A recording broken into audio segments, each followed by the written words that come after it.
नमस्कार दोस्तों। इस वीडियो में हम हमारे अतीत यानी कि एनसीईआरटी की बुक क्लास 6 का हिस्ट्री की बुक हमारे अतीत का पार्ट 1 पढ़ेंगे, यानी कि सामाजिक विज्ञान का जो चैप्टर रहेगा। हम लाइन वाइज लाइन एक एक चीज़ को समझते हुए चलेंगे। यह वीडियो उन सभी स्टूडेंट्स के लिए है जो 6 क्लास के हैं और जो यूपीएससी की तैयारी भी कर रहे हैं, और सभी जो एग्ज़ाम्स कम्पिटिटिव एग्ज़ाम हैं उनके लिए ये वीडियो बहुत ज़रूरी है। उन सभी चीज़ों के लिए जो क्लास 6 की एनसीईआरटी की बुक में रहेंगी। तो चलिए दोस्तों स्टार्ट करते हैं। पार्ट 1 हमारे अतीत हिस्ट्री की ये बुक है और कक्षा 6ठी की है इतिहास। यानी कि इतिहास की अवधारणा क्या है, यानी कि इतिहास क्या है, ये सब्जेक्ट। इस इतिहास यानी हिस्ट्री के बारे में हमें सबसे पहले ये पता होना चाहिए कि हिस्ट्री हमें क्यों पढ़नी चाहिए, और हिस्ट्री हमारी जो इतिहास है वो क्या रहा है पीछे का। जैसे कि अब हम हैं और हमारे पीछे का हमारा जो इतिहास है यानी हमारा पास्ट है, पास्ट को 3 भागों में विभाजित किया गया है। जैसे कि आपको पता है एशियंट, मेडाइवल एंड मॉडर्न, यानी कि 3 भागों में इसको विभाजित किया गया है। 3 पार्ट में इसको डिवाइड किया गया है। जैसे कि हम आगे पढ़ेंगे तो आपको सब पता चलता जाएगा। बिना किसी टाइम को वेस्ट किए हम आगे स्टार्ट करते हैं। लाइन वाइज लाइन पढ़ेंगे हम इसको, ठीक है। तो चलिए दोस्तों, ये बुक है हमारे अतीत सामाजिक विज्ञान पार्ट 1 कक्षा 6ठी के लिए इतिहास की पुस्तक। तो दोस्तों इसमें हमें ये बुक है, ये एनसीईआरटी की है। एनसीईआरटी क्यों प्रेफर किया जाता है स्टूडेंट्स को?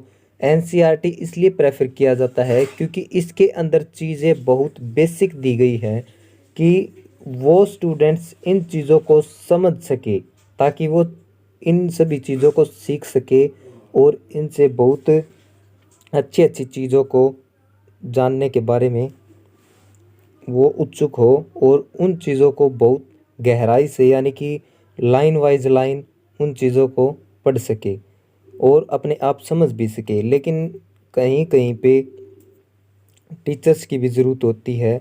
बहुत सारी चीज़ें ऐसी होती हैं जो हमें समझ में नहीं आती, लेकिन एनसीईआरटी की बुक इसलिए प्रेफर की जाती है क्योंकि इसके अंदर बहुत चीज़ें बेसिक से दी गई हुई हैं।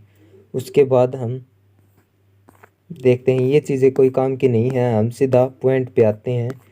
सबसे पहले हम इसके अंदर पढ़ेंगे कि हिस्ट्री हमें क्यों पढ़नी चाहिए। ये है दोस्तों भारत का संविधान यानी कॉन्स्टिट्यूशन ऑफ इंडिया। हम भारत के लोग, ये आप पढ़ के देख लेना। उसके बाद हम सबसे पहले जो हमारा जो पॉइंट रहेगा वो ये रहेगा कि क्यों पढ़े हम इतिहास को, यानी इतिहास को जानना क्यों ज़रूरी है हमारे लिए।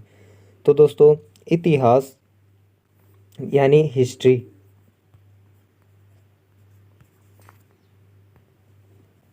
इतिहास हिस्ट्री यानी कि हम इतिहास को क्यों पढ़ें, इतिहास को समझने की हमें ज़रूरत क्यों है, हमें क्या ज़रूरत पड़ी इतिहास को पढ़ने की, हम क्यों पढ़े इसको।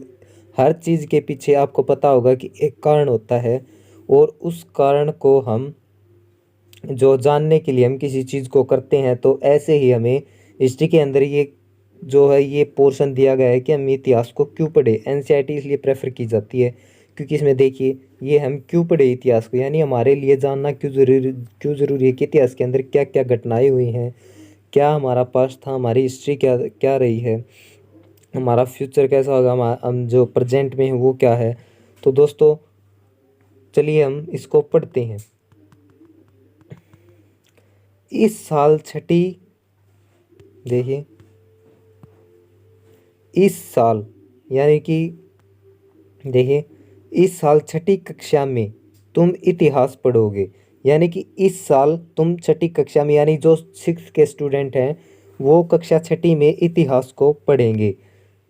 यानी कि यानी कि इस पहले लाइन का ये बताया गया है कि इस साल आप 6ठी कक्षा में जो स्टूडेंट हैं उनके लिए लाइन है कि तुम इतिहास पढ़ोगे, और कुछ विषयों यानी कि कुछ सब्जेक्ट के साथ इतिहास समाज विज्ञान का हिस्सा माना जाता है। यानी कि कुछ कुछ और विषयों के साथ, यानी कि और विषय हैं हमारे जोग्राफी होगी, हमारी पॉलिटी, इकोनॉमिक्स, इसके साथ हिस्ट्री भी एक सब्जेक्ट है। तो उन सभी विषयों के साथ हिस्ट्री समाज विज्ञान का हिस्सा माना जाता है। यानी समाज विज्ञान हमें अपनी सामाजिक दुनिया, यानी हमें अपनी सामाजिक दुनिया कार्यप्रणाली को समझने में मदद करता है। समाज विज्ञान हमें जीवन के कई पहलुओं के बारे में बताता है।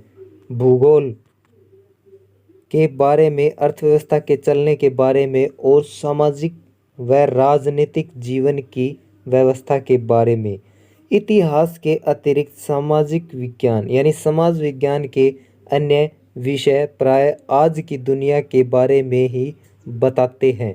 इतिहास बताता है कि आज की दुनिया कैसे विकसित हुई, यानी कि आज की दुनिया कैसे विकसित हुई। यह हमें वर्तमान के अतीत के बारे में भी बताता है।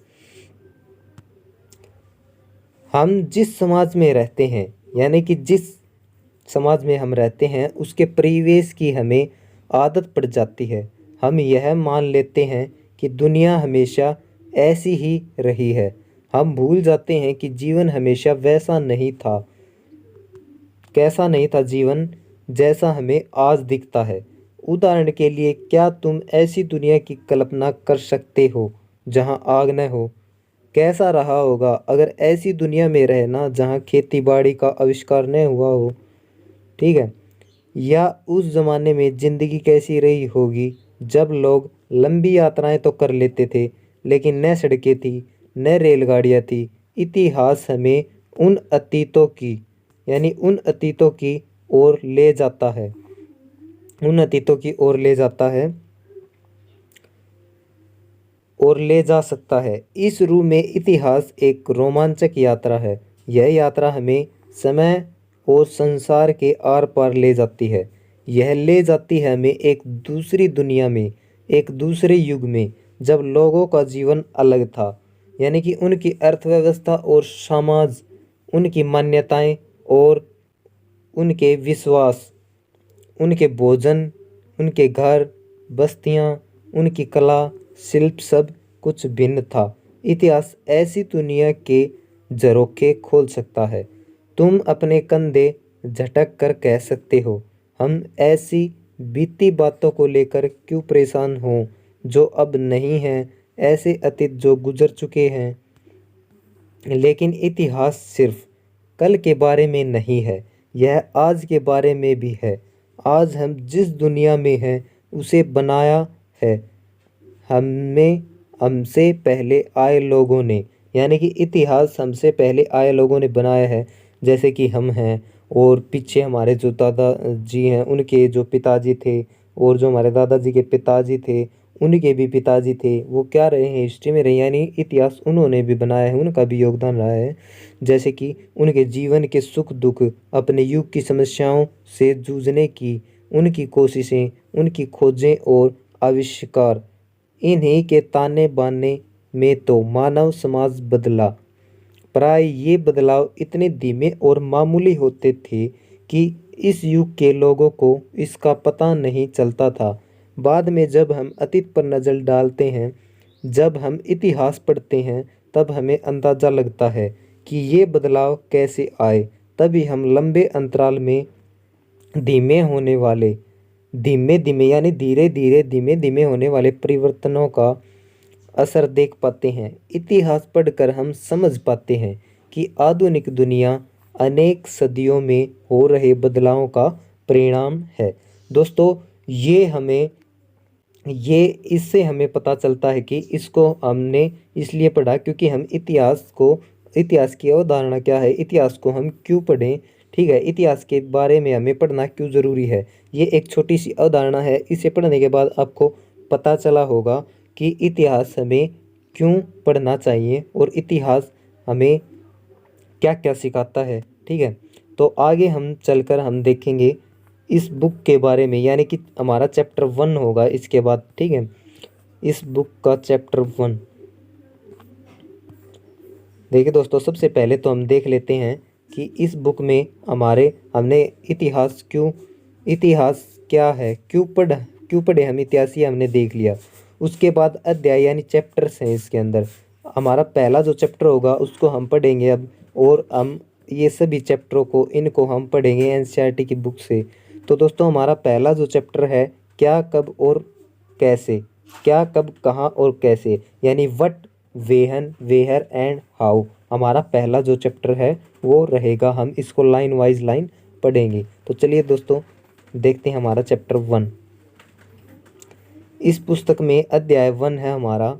अध्याय 1 के अंदर हम क्या कब और कहाँ और कैसे पढ़ेंगे, यानी कि what when where and how.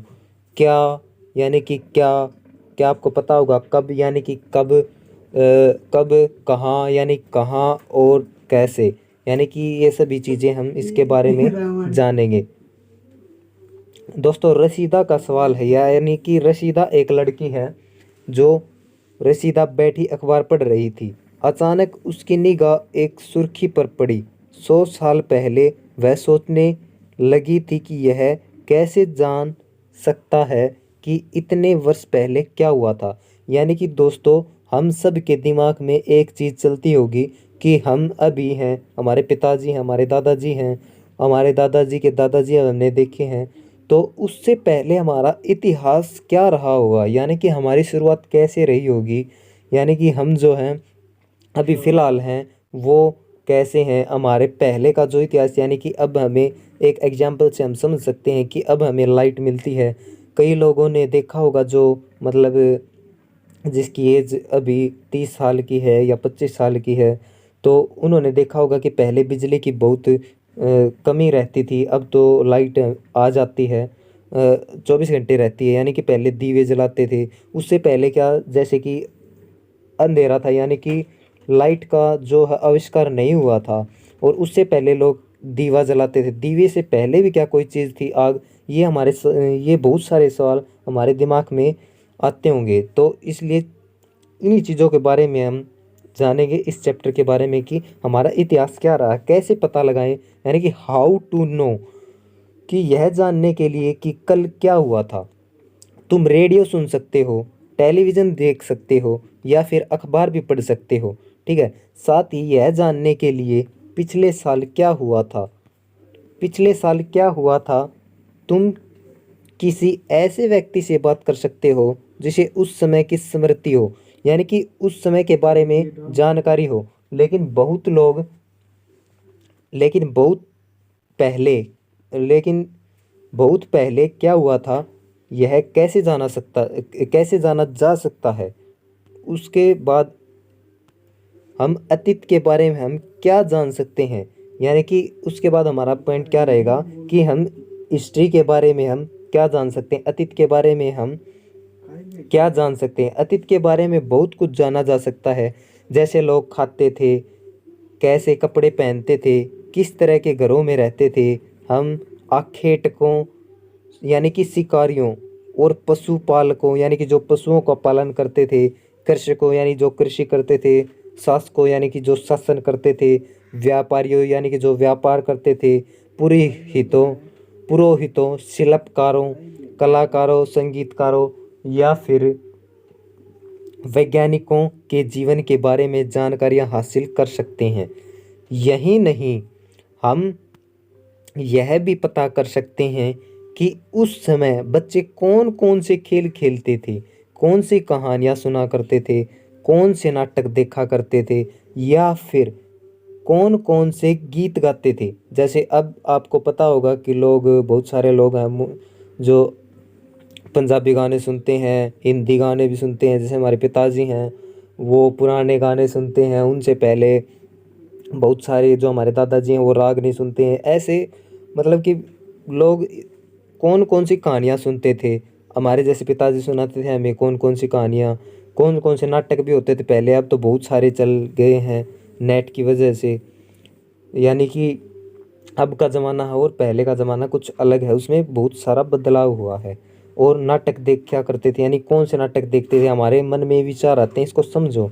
फिर कौन कौन से गीत गाते थे, यानी कि वो हमारे जो पहले के जो हिस्ट्री में जो लोग थे, जो हमारे पहले के वो कौन कौन से गीत गाते थे, अब लोग कहाँ रहते थे, यानी कि अब लोग रहते कहाँ थे, ये भी सवाल होगा बहुत सारे स्टूडेंट्स का यहाँ पे। तो दोस्तों मानचित्र 1 यानी कि पृष्ठ 2 यानी कि दूसरे पेज के ऊपर हमारा मानचित्र 1 है, में नर्मदा नदी का पता लगाओ। ठीक है, इसमें कहा गया है कि नर्मदा नदी का पता लगाओ उस मानचित्र 1 को देखकर। कई लाख वर्ष पहले से लोग इसी नदी के तट पर रह रहे हैं।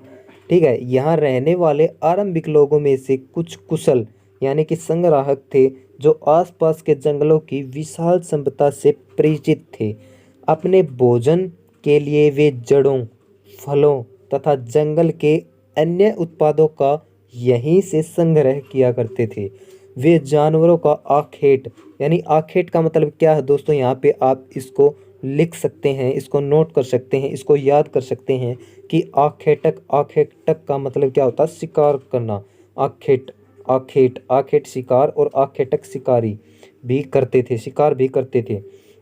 अब दोस्तों, अब तुम उत्तर पश्चिम की सुलेमान और किरथर पहाड़ियों का पता लगाओ। इसी क्षेत्र में कुछ ऐसे स्थान हैं जहां लगभग 8000 वर्ष पहले स्त्री पुरुषों ने सबसे पहले गेहूं तथा जौ जैसी फसलों का उपजाना आरंभ किया था, यानी उनको उगाना शुरू किया था। उन्होंने भेड़ बकरी और गाय बैल जैसे पशुओं को पालतू बनाना शुरू किया था, यानी उनको पालना शुरू किया था। ये लोग गाँव में रहते थे। उत्तर पूर्व में गारो तथा मध्य भारत में विंध्यम यानी कि विंध्य पहाड़ियों का पता लगाओ। ये कुछ अन्य ऐसे क्षेत्र थे जहाँ कृषि का विकास हुआ। ठीक है, जहाँ सबसे पहले चावल उपजाया गया। वे स्थान विंध्य के उत्तर में स्थित थे। अब दोस्तों मानचित्र 1 है, हमारी जो पंक्ति थी उसमें कहा गया था कि मानचित्र 1 को देखकर पता लगाओ कि क्या था। देखिए मैं फिर से आपको दिखा देता हूँ यहाँ पे कि मानचित्र 1 में नर्मदा नदी का पता लगाओ। कई लाख वर्ष पहले लोग इसी नदी के तट पर रहते थे। ठीक है दोस्तों, इस मानचित्र को हम देखकर पता लगाते हैं कि कहाँ पर है वो नदी। ठीक है, इसके अंदर नर्मदा नदी, देखिए दोस्तों नर्मदा नदी इसके अंदर कहाँ पर है। अगर आपको पता चले तो कमेंट में बताएं।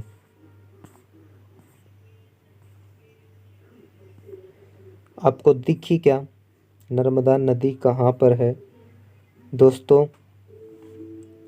नर्मदा नदी इसके अंदर आपको दिख गई होगी। ठीक है, तो दोस्तों ये हमें पता लगाना था कि इसके अंदर नर्मदा नदी कहाँ पर है। तो देखिए दोस्तों, अगर आपको नहीं दिखी हो तो मैं आपको बता देता हूँ, नर्मदा नदी यहाँ पर है। इसको बार बार क्लिक करने में थोड़ी दिक्कत हो रही है। देखिए ये है हमारी नर्मदा नदी। उसके बाद हम आगे देखते हैं, मानचित्र पर सिंधु तथा इसकी सहायक नदियों का पता लगाने का प्रयास करो। अब हम इसी के ऊपर जाकर सिंधु नदी और देखिए क्या लिखा गया है, पश्चिम पर मानचित्र पर सिंधु तथा इसकी सहायक नदियों का पता लगाओ। अब देखिए दोस्तों सिंधु नदी कहाँ पर है। सिंधु दोस्तों आपको पता होगा, ये सिंधु नदी है, ये रही सिंधु नदी। ठीक है, और इसकी सहायक नदियाँ कौन कौन सी, ये दोस्तों ये देखिए यहाँ पे ये है सिंधु नदी।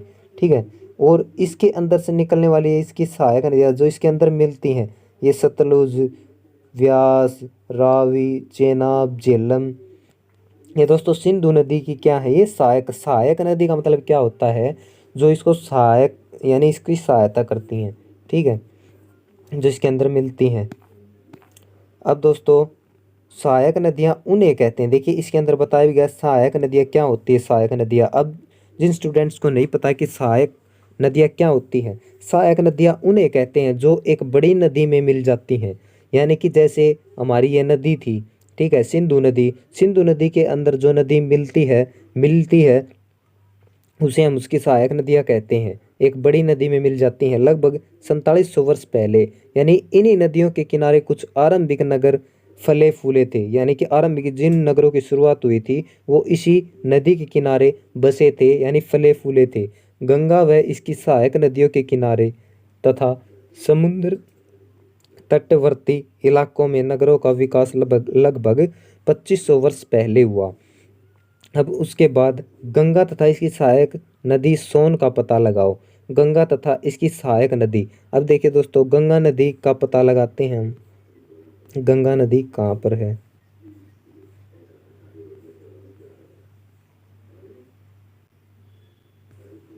आपको दिख गई होगी शायद, गंगा नदी ये है। ठीक है, गंगा नदी ये है दोस्तों, गंगा नदी।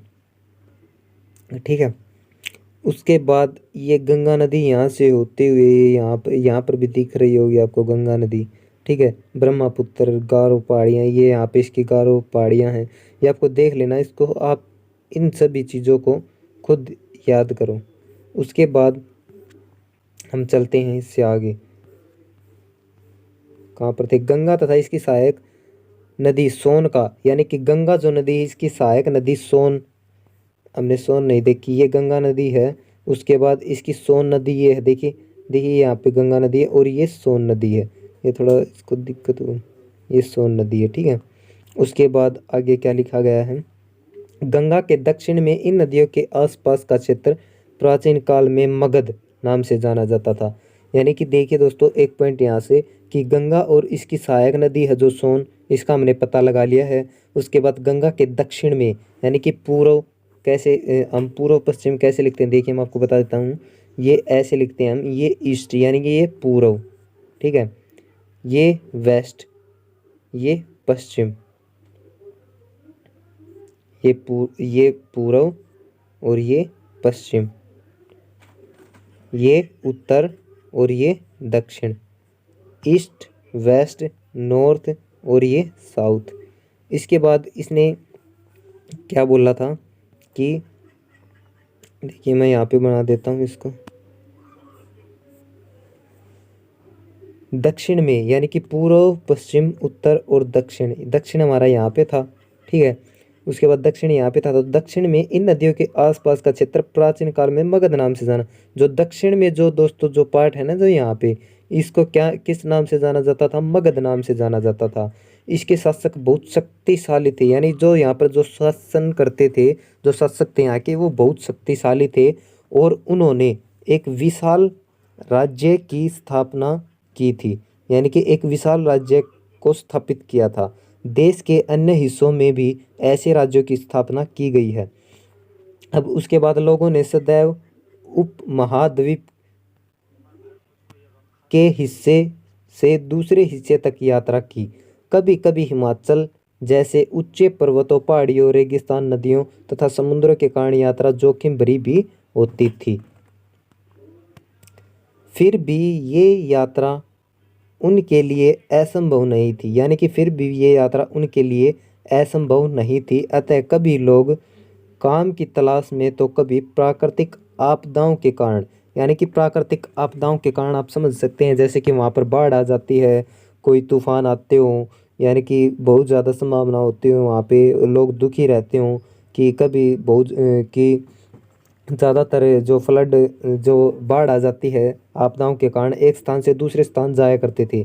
यानी कि एग्जाम्पल के लिए हम समझते हैं, जैसे हम जहाँ पे रह रहे हैं वहाँ पे अगर बहुत ज़्यादा बाढ़ के कारण है, यानी कि बहुत ज़्यादा बाढ़ आती हो, तो हम इस स्थान को छोड़कर किसी दूसरे स्थान पर रहने लग जाएं।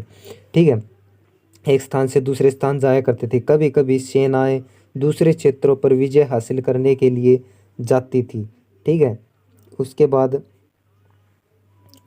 हासिल करने के लिए जाती थी। इसके अतिरिक्त व्यापारी कभी काफिले में, तो कभी जहाज़ों में अपने साथ मूल्यवान वस्तुएं लेकर एक स्थान से दूसरे स्थान जाते रहते थे। धार्मिक गुरु धार्मिक गुरु लोगों को शिक्षा और सलाह देते हुए एक गांव से दूसरे गांव तथा एक कस्बे से दूसरे कस्बे जाया करते थे। कुछ लोग नए और रोचक स्थानों को खोजने की चाह में उत्सुकतावश भी यात्रा किया करते थे। इन सभी यात्राओं से लोगों को एक दूसरे के विचारों को जानने का अवसर मिला। अब उसके बाद दोस्तों, आज लोग यात्राएं क्यों करते हैं? जैसे कि आप सभी को इंटरेस्ट होगा कहीं पे जाने का, किसी का कहीं पे जाने का, यात्राएं करने का, ट्रैवलिंग करने का। ठीक है, एक बार फिर से मानचित्र एक को देखें। ठीक है, उस मानचित्र को फिर से देखिए। पहाड़ियाँ, पर्वत और समुद्र इस उपमहाद्वीप की प्राकृतिक सीमा का निर्माण करते हैं। हालांकि लोगों के लिए इन सीमाओं को पार करना आसान नहीं था। जिन्होंने ऐसा चाहा वे ऐसा कर सके। वे पर्वतों की ऊंचाइयों को छू सके और गहरे समुद्रों को पार कर सके। गहरे समुद्रों को पार कर सके। वे पर्वतों की ऊंचाई को छू सके तथा गहरे समुद्रों को पार कर सके। उपमहाद्वीपों के बारे में भी कुछ लोग यहाँ आए और यहीं बस गए। लोगों के इस आवागमन से यानी कि यहाँ पर आने से हमारी सांस्कृतिक परंपराओं को समृद्ध, प्राकृतिक संपदाओं को समृद्ध किया। 100 वर्षों से लोग पत्थर को तराशने, संगीत रचने और यहाँ तक कि भोजन बनाने के लिए नए तरीकों के बारे में एक दूसरे के विचारों को अपनाते रहे हैं। अब देश के नाम, दोस्तों देशों के नाम, जैसे अपने देश के लिए हम प्राय इंडिया तथा भारत जैसे नामों का प्रयोग करते हैं। इंडिया शब्द इंडस से निकला है। दोस्तों इसको अंडरलाइन कर लीजिए, ये इम्पोर्टेंट है। यहाँ से इंडिया यानी कि इंडस, इंडिया इंडस शब्द से निकला है जिसे संस्कृत में सिंधु कहा जाता है। अपने एटलस में ईरान और यूनान का पता लगाओ। लगभग 2500 वर्ष पहले उत्तर पश्चिम की ओर से आने वाले ईरानियों और यूनानियों ने सिंधु को हिंदोस अथवा इंदोस और इस नदी के पूर्व में स्थित भूमि प्रदेश को इंडिया कहा। भारत नाम का प्रयोग उत्तर पश्चिम में रहने वाले लोगों के एक समूह के लिए किया जाता था। ठीक है, इस समूह का उल्लेख संस्कृत की आरंभिक लगभग 3500 वर्ष पुरानी कृति, यानी कि इस समूह का जो उल्लेख है वो संस्कृत की एक शुरुआती लगभग 3500 वर्ष पुरानी कृति ऋग्वेद में भी मिलता है। बाद में इसका प्रयोग देश के लिए होने लगा। अतीत के बारे में कैसे जाने? दोस्तों अतीत के बारे में कैसे जाने? अतीत की जानकारी हम कई तरह से प्राप्त कर सकते हैं। ठीक है, इनमें से एक तरीका अतीत में लिखी गई पुस्तकों को ढूंढना और पढ़ना है। ये पुस्तकें हाथ से लिखी होने के कारण पांडुलिपि कही जाती हैं। अब देखिए दोस्तों, पांडुलिपि क्या होती हैं कि ये प्रयुक्त होने वाला मैन्युस्क्रिप्ट शब्द लैटिन शब्द मैन्यू जिसका अर्थ हाथ है से निकला है, यानी कि हाथ से लिखी जाती थी पांडुलिपियाँ। जिन्हें हाथ से लिखा जाए उन्हें पांडुलिपियाँ कहते, जो लिपि ठीक है से निकलता है। ये पांडुलिपियाँ प्राय ताड़पत्रों अथवा हिमालय क्षेत्र में उगने वाले भ्रुज नामक पेड़ की छाल से विशेष तरीके से तैयार भोजपत्र पर लिखी मिलती थी।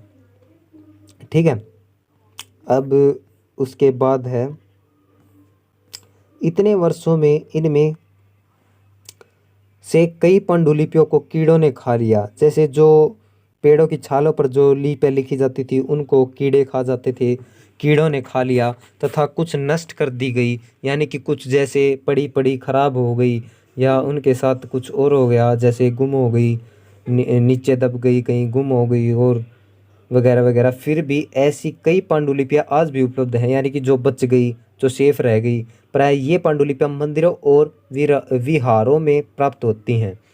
इन पुस्तकों में धार्मिक मान्यताओं व व्यवहारों, राजाओं के जीवन, औषधियों तथा विज्ञान आदि सभी प्रकार के विषयों की चर्चा मिलती है।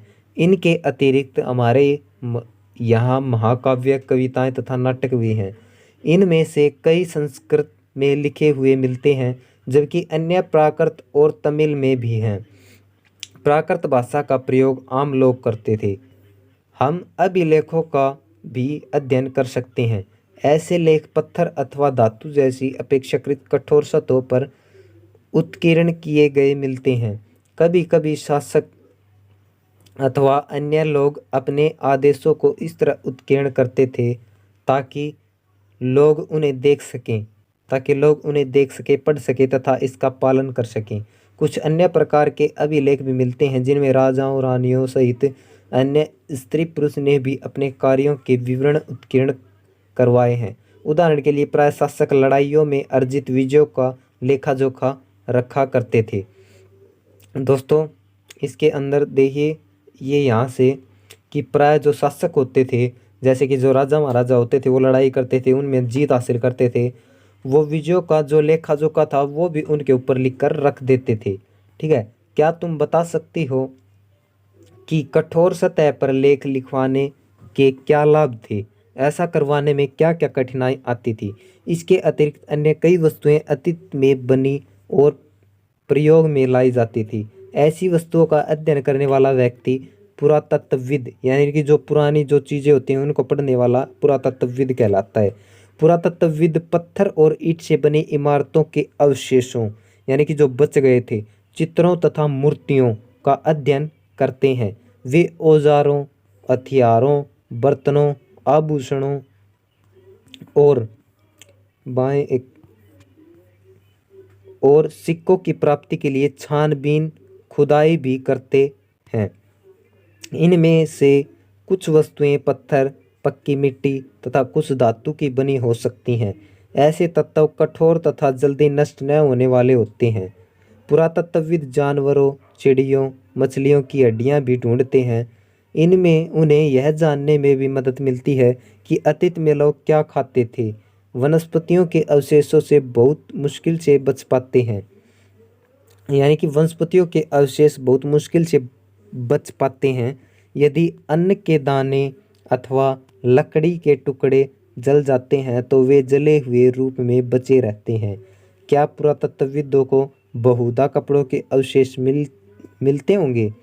पांडुलिपियों, अभिलेखों तथा पुरातत्व से ज्ञात जानकारियों के लिए इतिहासकार प्राय स्रोत शब्द का प्रयोग करते हैं। इतिहासकार उन्हें कहते हैं जो अतीत का अध्ययन करते हैं, स्रोत के प्राप्त होते हैं। अतीत के बारे में पढ़ना बहुत रोचक हो जाता है, क्योंकि इन स्रोतों की सहायता से हम धीरे धीरे अतीत का पुनर्निर्माण करते जाते हैं। अतः इसलिए इतिहासकार तथा पुरातत्वविद उन जासूसों की तरह हैं जो इन सभी स्रोतों का प्रयोग सुराग के रूप में कर अतीत को जानने का प्रयास करते हैं। अब दोस्तों, अतीत एक या अनेक, अतीत एक है या अनेक? क्या तुमने इस पुस्तक के शीर्षक हमारे अतीत पर ध्यान दिया है?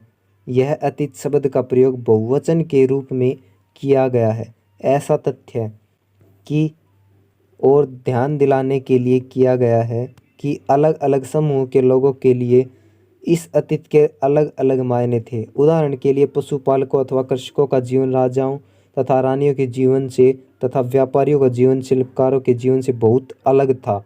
जैसा कि हम अभी भी देखते हैं, उस समय भी देश के अलग अलग हिस्सों में लोग अलग अलग व्यवहारों और रीति रिवाजों का पालन करते थे। उदाहरण के लिए आज अंडमान द्वीप के अधिकांश लोग अपना भोजन मछलियां पकड़कर, शिकार करके तथा फल फूल के संग्रह द्वारा प्राप्त करके, इसके विपरीत शहरों में रहने वाले लोग खाद्य आपूर्ति के लिए अन्य व्यक्तियों पर निर्भर करते हैं। इस तरह के भेद अतीत में भी विद्यमान थे। इसके अतिरिक्त एक अन्य तरह का भेद है। उस समय शासक अपनी विजयों का लेखा जोखा रखते थे। यही कारण है कि हम उन शासकों अथवा उनके द्वारा लड़ी जाने वाली लड़ाइयों के बारे में काफ़ी कुछ जानते हैं, जबकि शिकार, मछुआरे, संग्राहक, कृषक अथवा पशुपालक जैसे आम आदमी प्राय अपने कार्यों का लेखा जोखा नहीं रखते थे। पुरातत्व की सहायता से हमें अनेक जीवन को जानने की मदद मिलती है।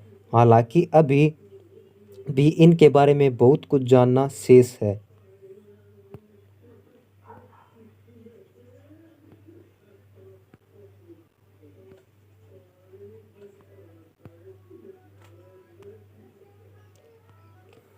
तिथियों का मतलब, दोस्तों तिथियों का मतलब देखिए, यहाँ से अगर कोई तुमसे तिथि के विषय में पूछे तो तुम शायद उस दिन की तारीख, माह, वर्ष जैसे कि 2000 या इसी तरह का कोई और वर्ष बताओगी।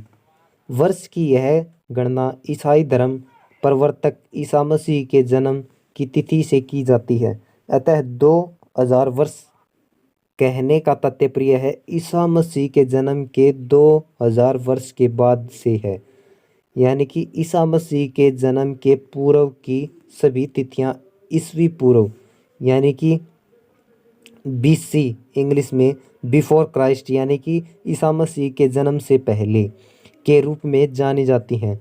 इस पुस्तक में हम 2000 को अपना आरंभिक बिंदु मानते हुए वर्तमान में पर्व की तिथियों का उल्लेख करेंगे। ठीक है, यानी कि BC। अब देखिए इतिहास और तिथियां। अंग्रेजी में BC, देखिए दोस्तों अंग्रेजी में BC यानी बिफोर क्राइस्ट का तात्पर्य बिफोर क्राइस्ट ईसा पूर्व होता है। कभी कभी तुम तिथियों से पहले AD यानी हिंदी में ई लिखा पाती हो। यह एनो डोमिनी नामक दो लैटिन शब्दों से बना है तथा इसका तात्पर्य ईसा मसीह के जन्म के वर्ष से है।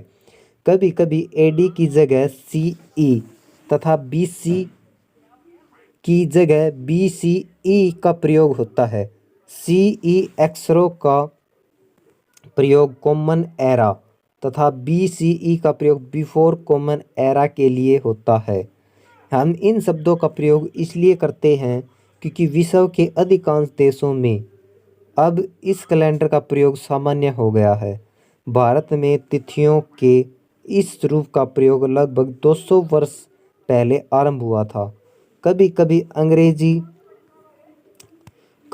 अंग्रेजी के BP अक्षरों का प्रयोग होता है। BP अक्षरों का प्रयोग होता है जिसका तात्पर्य बिफोर प्रेजेंट यानी वर्तमान से पहले है। प्रश्न 3 पर दो तिथियां हैं, उनका पता लगाओ। इनके लिए तुम किस अक्षर समूह का प्रयोग करोगे? ये दोस्तों आप खुद पढ़कर देख लेना। जैसा कि हमने पहले पढ़ा, अभिलेख कठोर सतहों पर उत्कीर्ण करवाए जाते हैं। इनमें कई अभिलेख कई सौ वर्ष पूर्व लिखे गए थे, यानी कि कई वर्ष पहले लिखे गए थे। अभिलेखों में लिपियों भाषाओं का प्रयोग हुआ है। समय के साथ साथ अभिलेखों में प्रयुक्त भाषाओं तथा लिपियों में बहुत बदलाव आ चुका है। विद्वान यह कैसे जान जाते हैं कि यह क्या लिखा था? इसका पता अज्ञात लिपि का अर्थ निकालने की एक प्रक्रिया द्वारा लगाया जा सकता है। इस प्रकार अज्ञात लिपि को जानने की एक प्रसिद्ध कहानी उत्तरी अफ्रीकी देश मिस्र से मिलती है। लगभग 5000 वर्ष पूर्व यहाँ राजा रानी रहते थे। देखिए दोस्तों यहाँ पर ये देखिए, ये आपको कुछ चित्र मिलेंगे। PTOLMIIS, ये KLIPOADTRA, ये क्या है? ये चित्र हैं, इनको दर्शाया गया है चित्रों को। अब मिस्र के उत्तरी तट पर रोसेटा नाम एक कस्बा है। ठीक है, मिस्र यानी इजिप्ट, मिस्र कस्बा। यहाँ से एक ऐसा उत्कीर्णित पत्थर मिला है जिस पर एक ही लेख 3 भिन्न भिन्न भाषाओं तथा लिपियों यूनानी तथा मिस्र लिपि के 2 प्रकारों में है। कुछ विद्वान यूनानी भाषा पढ़ सकते थे।